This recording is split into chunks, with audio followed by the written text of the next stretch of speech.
Easy people, welcome back to my channel at Big Steve MCFC. Again, Manchester City, Brighton 2, Manchester City 1. There's not very many times on this channel that we seem to be going down the dark path, but the last few weeks, in recent times, has been a dark path. There's not a lot we can say about it. We started the game at Brighton. There was a little bit of worry when the lineups come out. Kyle Walker, Simpson Pusey. I think a few of the tabloid and apps put them both at centre back. But when the game started, obviously Josko was at centre back with Simpson. Lewis on the left and Walker on the right made us feel a little bit easier. The midfield was okay. Kovacic, Gundo, Haaland up front, Savinho. So we looking, on paper, the team was okay. You know what I mean? Relatively okay. We knew Brighton was a good side. We know they're a good side. We've seen what they've done this season. They've got some good results. And the first half, we started really well. We did. We were passing the ball around well. We were driving through midfield. Kovacic especially picking the ball deep, driving through the gaps. Rico Lewis was coming inside again, getting a lot of the ball. Savinho absolutely roasting Estupiñán on the right flank. Should have scored. Great chance to score. We've got to bury them chances. I'm sorry, we've got to. You know what I mean? These are big chances. And when you're in a bit of a crisis, they make a hell of a difference. You know what I mean? That could have, put us 1-0 up. And with Erling's goal, could have been 2-0 up. You know what I mean? And we could have got something out of the game. Savinho at the minute, for me, in the next 2 years, I think he'll be one of the superstars of the Premier League. I think he's got everything in his locker. But at the minute, his decision-making in the final third and just needs a goal for me. Just needs a goal. But very, very tricky. Very, very pacey. Sometimes, you don't think he doesn't look pacey. But when you actually, see him, he just glides past people. His first touch as well. People missing Riyad Mahrez and stuff. But the other week, I think it was the last game in Lisbon. He brought one down in the box, and it reminded me so much of Riyad. But with Riyad, he had that end product. You know what I mean? He'd cut inside, he'd shoot, he'd score. He's cutting inside, he's shooting, it's blocked, it's missing. Haaland's getting a little bit frustrated. There's times he can roll it across the box, and he doesn't. But anyway, he's the least of our problems. So for me, first half, we started well. We're ticking it about, the ball, knocking it well. Everything looked okay. We were defending all right. I thought Simpson Pusey looked calm and composed on the ball. There's a couple of times he turned out of a problem into space, looked really, really well. I think with Simpson, he's just not quite got his man strength just yet. He's still a boy. And I feel like technically, we can see he's come through Manchester City's academy. We can see he's a good player. You know what I mean? We see him playing out from the back. That's fine. But I feel like, especially against Gyökeres in Lisbon, we're seeing a physicality to a big number 9 striker. And he just shrugged him away with ease. So I think Simpson is going to be an absolute quality player. I feel like he's probably been thrust into the first team a little bit too soon. But hey-ho, the injuries are saying we need him. So he stepped up. But I've seen people criticising him online, but he's just a young lad, man. We can't be doing that. You know what I mean? We can't be doing that. And I thought he did okay. But first half, I thought, great. But it was the exact same thing that happened in Brighton that happened in Lisbon. Sporting Lisbon shown us too much respect. We knocked the ball about like a training session. We went in at 1-1, and we thought the game was going to be easy. Brighton, we get our noses in front. Great ball by Kovacic. Erling Haaland runs through. Great first touch. Then the touch across Van Hecke, so we can't touch him, was brilliant. He smashes it into the keeper. Gets the follow-up off the underside of the bar, 1-0. Looking comfortable. Same as Lisbon. Looking comfortable. But then there's a big difference. When these teams are getting in at half time, this is why I said Savinho's goal was important. If we'd have gone in 2-0, I think they're dead. But we're leaving these teams the door open. We're leaving the door open. So Brighton got in at half time. They must have sat there and gone, hold on a minute. We're showing these a bit too much respect. They're not as good. We need to get it on them. They brought on Belieber in midfield to stop the Kovacic breaking through. And they thought, you know what, we'll put it on Man City. Let's put it on Man City. Now, if teams fought like that in previous seasons, we'll put it on Man City. God help you, because when they put it on us, we killed them. But the clever managers know we ain't got them players to do that. So the first half, I think it was Brighton showing us too much respect and it made us look good. The second half, they put it on us. Totally different game. They pressed us all over the park. They made us into mistakes. Kyle Walker, for me, if you look at the goals, he's not quick enough to get out to the winger. He seems to be staying central and shouting to somebody in the central, but we're looking at the line, we're covered in the middle. Get across to the winger earlier to try and stop the cross. Didn't happen. And once they scored the goal, Brighton, you knew we were in for a long day. We knew they were going to put it on us. João Pedro, the goal was a bit comical. Rico Lewis hits the deck. The ball's trapped in his feet. He's trying to sort it out. He ends up flicking it backwards to João Pedro, who just stabs it in. Before that, Ederson had made some good saves. But yeah, you could just see what was going to happen. And I feel like the players on the pitch could feel it as well. We've seen the frustration in Haaland's face when Brighton scored, screaming and that. But, you know, we're in a bad spot. We accept that. You know, it's not like we've got the full team out and we're doing this. We know that there's improvements to come. Jack Grealish to come back. Jeremy Doku to come back. Kevin De Bruyne fully fit to come back. John Stones to come back. Ruben Diaz to come back. Nathan Ake to come back. Manuel Akanji to come back. All full fitness there totally changes the dynamic of the team, the squad, everything.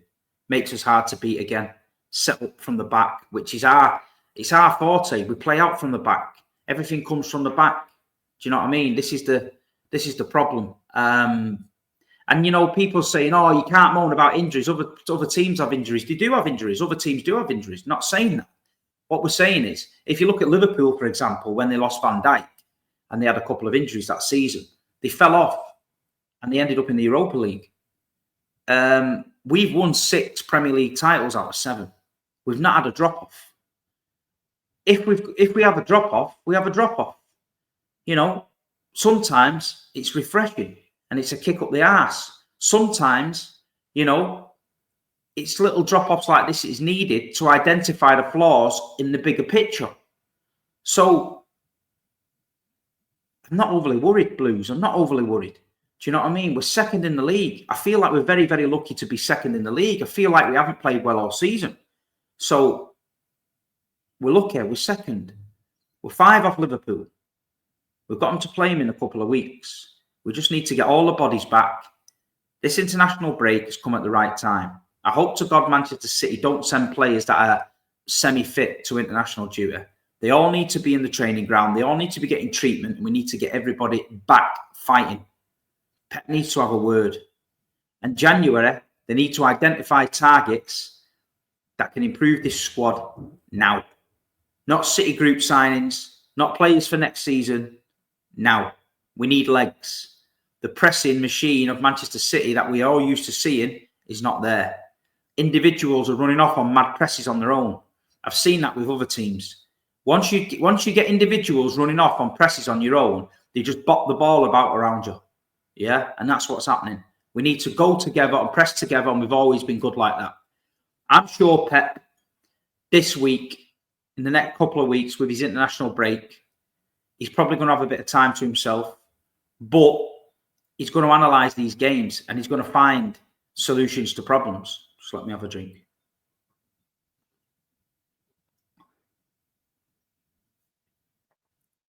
But City fans have got a right to moan. The builders are in, so you can hear the banging. We've got a right to moan. You know what I mean? Some City fans have been, in the last few weeks, been Bratislava, Bournemouth, Brighton, Lisbon, Wolves, Newcastle. They've been all over watching this team, yeah? And they used to moan at City fans years ago, saying we need to change our mentality. You know, because we used to be typical City. If City go 1-0 down, we used to panic and say, oh, we're going to get beat. And people used to say, you need to change your mentality. We're not that team anymore. And we're not. So I think the fans have changed the mentality. And I think our standards are up here now. So as soon as they drop, these fans are entitled to have a go. They're used to a standard now. You've brought this football club up to this level. So they demand a certain standard of football, do you know?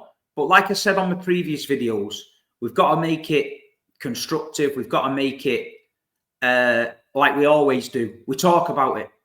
We debate about it.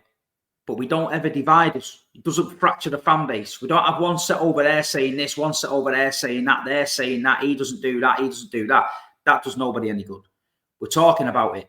We've lost 4 games in a row. It's the first time since like 1996, right? You know, some of the City fans, the older ones, are like, I kind of like it. It reminds me of the olden days. But that's just a warped sense of humour of Man City fans. I get what they're saying. But we'll get it right, people. I'm convinced we'll get it right. We've got the best manager in the world. This is where he earns his corn. Do you know what I mean? This is where he's got to fix problems. He's done it before. He'll do it again. And like you say, a lot of teams out there who are piping up, the fans piping up, United fans, Liverpool fans, Arsenal fans, whatever, or Man City finished and all that. Bar Liverpool, every other team in that Premier League would swap their position for ours. So we know it's just a bit of banter. We know it's just kick Man City when they're down. That's fine. You know, I don't mind it. But what I'm saying is, I'm not really asked what other people think. We've just got to get behind the boys, and we've got to hope that Pep, you know, sorts this problem. There's another cloud hanging over the club in Pep's decision-making, whether he's going to stay or whether he's going to go. In my opinion now,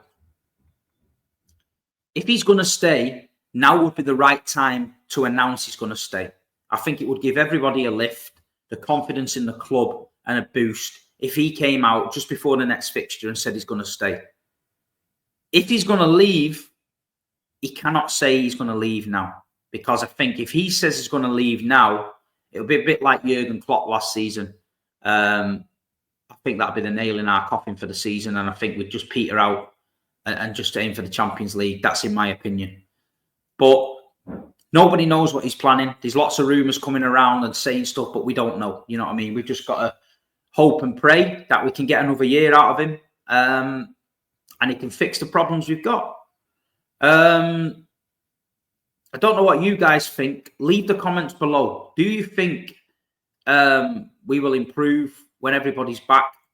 Or do you think when we had everybody back before this injury crisis, we wasn't at our best?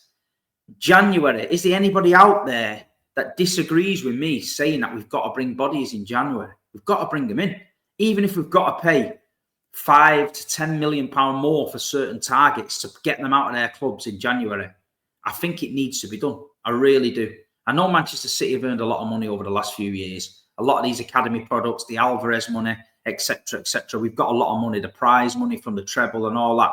We're building it up. We need to go and spend it. You know what I mean? We're linked with Zubimendi this morning again from Real Sociedad. He turned Liverpool down. I don't know. He's got this weird loyalty to Real Sociedad. I respect it. But as a footballer, surely you want to improve your career. Surely you want to go and win trophies. I can't see him winning many trophies with Real Sociedad. So he's on the radar. Maybe another centre-back, a younger centre-back. Jared Branthwaite, Everton, 75, 80 million. Bring him in. We know John Stones is declining, getting older. We know Akanji's getting older. We know Nathan Ake is getting older. Is now the time to bring him in? I don't know. But there's lots of different targets out there we could get. But the midfield option for me needs to be addressed. We need legs. We need runners. We need energy. We look lethargic. We look slow. The build-up's very, very slow. We don't seem to be able to switch tempos. We used to be able to switch tempos, go fast, press. Then when Pep wanted to slow the game down, drop deep, slow it down. I don't think we can do that. We've got Bernardo Silva sat on the bench. You know, he was the only one trying to press. But like you say, he's a lone presser. He's running around on his own. It's not going to do it. We're looking at the academy. The academy, I think, because a lot what Manchester City tend to do is the under-18 squad tend to play in the under-23s. So they are very, very young. So I don't know if there's anybody in that squad other than who's on the bench now, Jacob Brighton stuff, Nico O'Reilly, that could possibly change it. Mcfc, not for me. I don't think he can change it either. I'm trying to think. Anybody else? We signed a kid from West Ham, a striker, Madama or something like that. He was getting little bits of game time at West Ham. Nowhere to be seen. Don't know where he is. Don't know what he's doing. Ruprecht, the striker, was on the bench against Spurs. He's still very young and raw, but sometimes we just need a different option. You know what I mean? We've got Erling Haaland up front. We're flogging him like a dead horse at the minute. He's getting booted every week, dragged around every week, but there's no alternative to him. This is the problem. This is the problem. But anyway, let's not be too down. Let's not be too disheartened. It isn't a crisis. It's a blip. It's a bump in the road. We'll look back at this period and say, do you remember when we lost 4 in a row? Fucking hell, everyone was having meltdowns. You know what I mean? We're more than capable to come back and win 10 games in a row, 15 games in a row. We've seen it before. But we just can't let Liverpool, who have started fantastic, by the way, pull away. You've got to give credit to Arne Slot because he came in at Liverpool with a lot of pressure, big boots to fill Jurgen Klopp. He could have brought all his own staff, all his own medical team and signed 5 or 6 players, but he didn't. He was clever. He came in. He knew he had a good side and he just tweaked it and he sat in the background and he's worked it. The one thing difference with Slot is I feel like he can control a game better than Jurgen. I feel like Jurgen was rock and roll football, bang, bang, bang, bang, bang. Sometimes they get caught out, get beat, lose results. I feel like Arne Slot, very, very calm. They get the noses in front, they can sit back and play a little bit like Pep. So I don't think Liverpool's got that fear factor what they had under Klopp, where you know they could rattle you for 6 or 7, but they're a lot more controlled. And when you're going for a league title against a Manchester City team, you've got to be controlled. So we cannot let them get 8, 10 clear. We just can't do it. We can't do it because looking at our squad, we know we've got games in us where we're going to drop points. So it would be just like City to go to Anfield and win. We never win at Anfield, but it'd be like us to go there and win. That's how mad this season could be at the minute. But we'll cross that bridge when we come to it. We've got Tottenham Hotspur at home next game. They had a disappointing result against Ipswich. They're going to be wounded, but we've got to put it on them. Etihad Stadium, Tottenham game, R5 kickoff. Get behind the boys. Get everybody behind the boys. Let's get that South Stand bouncing and let's get this win. We've got to get 3 points. I don't care if it comes off Josko Guardiola's arse. Yeah? And we win 1-0. Not interested. We need the 3 points. That is it. So everybody have a good break. It's international break. England v Ireland on Sunday. I'm off to the game with a friend of mine. I'm finally going to use my hospitality tickets and I'm going to enjoy Wembley's hospitality and treat myself. So I'll be at Wembley.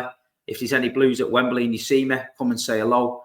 The Big 6 and Expressions tomorrow. Milton Keynes, Wing Kings. We're all going to be there. The launch of Rivals Tears. The water drink is being stocked in Wing Kings restaurants. So we're there for a bit of an open night launch party.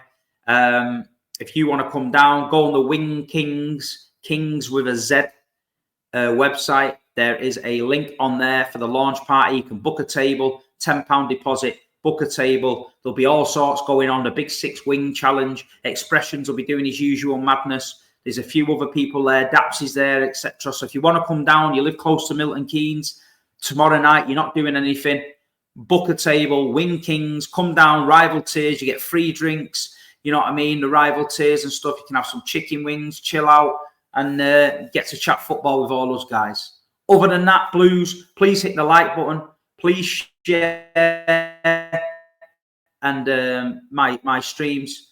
And thanks very much for all the support last few weeks. It's not been easy trying to make content, but you guys keep supporting me. So thank you for that. Anyway, up the Blues. Keep the faith. Let's get to 40 points and make sure we stay up. Come on, City.